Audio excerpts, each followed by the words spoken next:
Senator Jason Rarick is sponsoring legislation that would update and expand Minnesota's energy conservation efforts.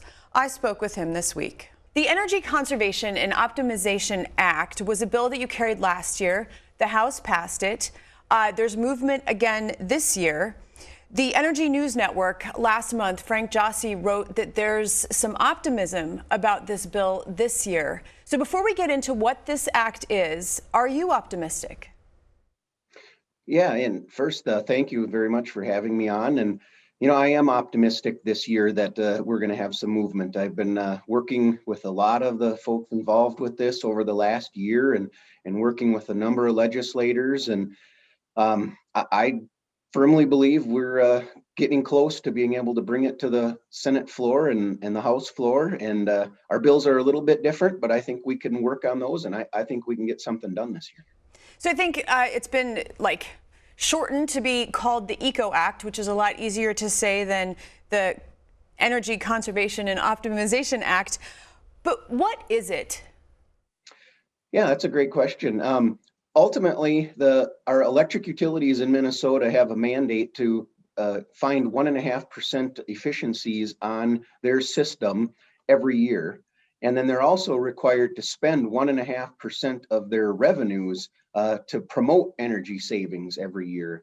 And for the big three, the investor-owned utilities, Xcel and Otter Tail Power and Minnesota Power, they've been having a relatively easy time. Their systems are large enough they can find those efficiencies. But our smaller electric co-ops and small city municipals, they've really started to struggle. And so this is doing some reform to that conservation improvement program. It brings some new things in that they can count towards their energy savings. And then if they meet those savings, they do not have to spend that 1.5% of their revenues anymore. So part of this bill is just to help out those smaller providers to be able to keep up with the kinds of efficiency changes that the state is looking for? Yeah, exactly. There's only so many lights that can be changed to LEDs, and factories that can be upgraded with their motors and such. So we've done a lot of that already. Now we need to start looking at new ways to bring those efficiencies to a higher level. One testifier when this bill was before committee a couple weeks ago from Owatonna Public Utilities said that fuel switching is one of the most controversial aspects of the bill. What is fuel switching and why is it controversial? So fuel switching is related to when you're switching from one source of energy over to another. And this one would be looking at it. Probably the number one source that might be used in this would be when somebody is switching from their gasoline automobile over to an electric automobile. And what the utilities are looking for is, because that societal shift is happening and it lowers emissions, that they would like to be able to count that in their energy savings goal. And I think a lot of people agree with that. And one of the reasons this has become so controversial is the propane industry and some of the other delivered fuels see this as a real threat to their industry. But I don't see that this bill is really that threat. It's not going to do away with those industries. It's just trying to recognize that there are societal changes that are happening and to be able to count those societal changes towards these energy savings goals. Is there anything in the bill that prefers one type of energy over another? No, and actually this bill is working to be far more neutral as far as energy sources. The electrical industry is the only industry that has this mandate to find 1.5% efficiency on their system. And so when they've heard the argument from the fuel industry that this is picking winners and losers, they try to point out quite quickly that they were the ones who were basically picked as the losers years ago when this mandate was put on them and no other energy sector.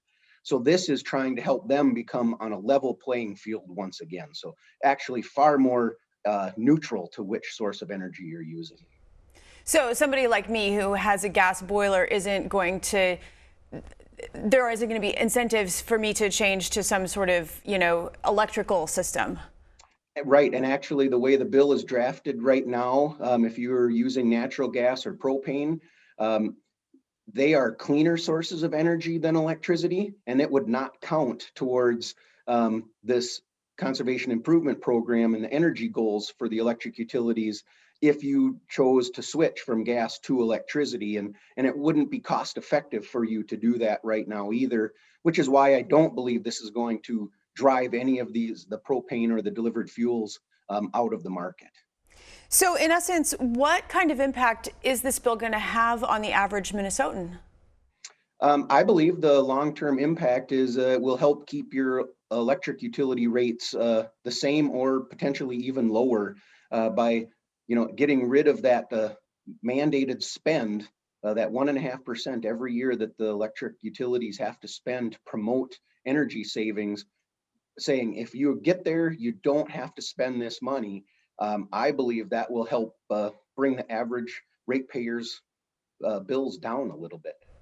And since we're talking about energy and what's happened in Texas with that huge winter storm and the power failures and the impacts on the water, we're weatherized here. We're used to this. But is there any kind of lesson in terms of energy that we as Minnesotans should take from that? Yeah, I believe so. I think we have a very good group that monitors our grid here called MISO. They have energy sources from around the area that they can pick from. But I think the one thing it really points out is until storage becomes a bigger piece of the puzzle here and we develop new storage techniques, we have to be careful how many sources of renewable energy we put on, such as wind and solar. When we have too many of those sources go down, we still require electricity. So we need what we call that base load available at all times. And right now, natural gas and nuclear provide most of that for Minnesota. So we cannot just get rid of that, knowing what our climate is, until we really figure out that new way of storing electricity for long periods of time. So does that have anything to do with load optimization? Because that was another term that I saw in the bill.